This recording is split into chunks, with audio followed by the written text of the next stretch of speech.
حمد و سوپاس و ستایشی ئەو خۆیان دەکەین کە یەک لەو کارە چاکە میهمانەی کە لە شاری هەولێر ئەنجام دەدرێتن ئەو دەستخانە و مستەشفای کەوا میهرەبانیە بەڕاستی میهرەبانیەوە نەبی کەوا لە دەرخاتی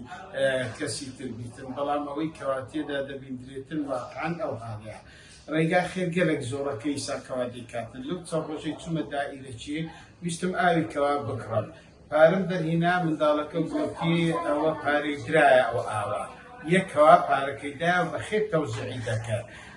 ئەوە نقطەی مهمە یعنی بزانە شتێکی وا بەسیط بکرێت ئیساکەوە دەیتوانی بکاتە هەم لەوەی مێنترەوەیەکەوە منداڵەکە پارەی لێوە نەگرتە کەوا بلەو 250 دینار چنیە بەڵام ئەو ئەمانەتی کەوا پاراست مستەشفای میهرەبانیش هەر لەو بابەتەیە الحەمدوللا کەوا ئەو شتەی تێدا ئەنجام دەدرێتن خەڵکانێکی زۆر کە بیستی توانن بەخۆشمان مڕاجەعەمان کردێ ئیستیفادەیان لێ کردیە لە خوای مەزن دەپاڕینەوە کەوا تەمەن درێژیان کا و یارمەتی زیاتریان بداتن لەسەر ئەو کارە چاکە ئینشاءالله و بەبەر شەفاعەتی حەزرەتی ڕەسوڵ الله صلی الله علیه وسلم بکەون لە ڕۆژی قیامەتێ لەو کەسانە بن کەوا ئەو خێر و خێراتانی کەوا دەیکەن کە دەفەرمێ پێشێ بکەویتە بەردەست ئەوەی بەردەستی کەسەکە خواوەری دەگریتن ئیوانژ ئینشاءالله ئەو هادەبیتن و وصلى الله على سيدنا محمد وعلى آل سيدنا محمد.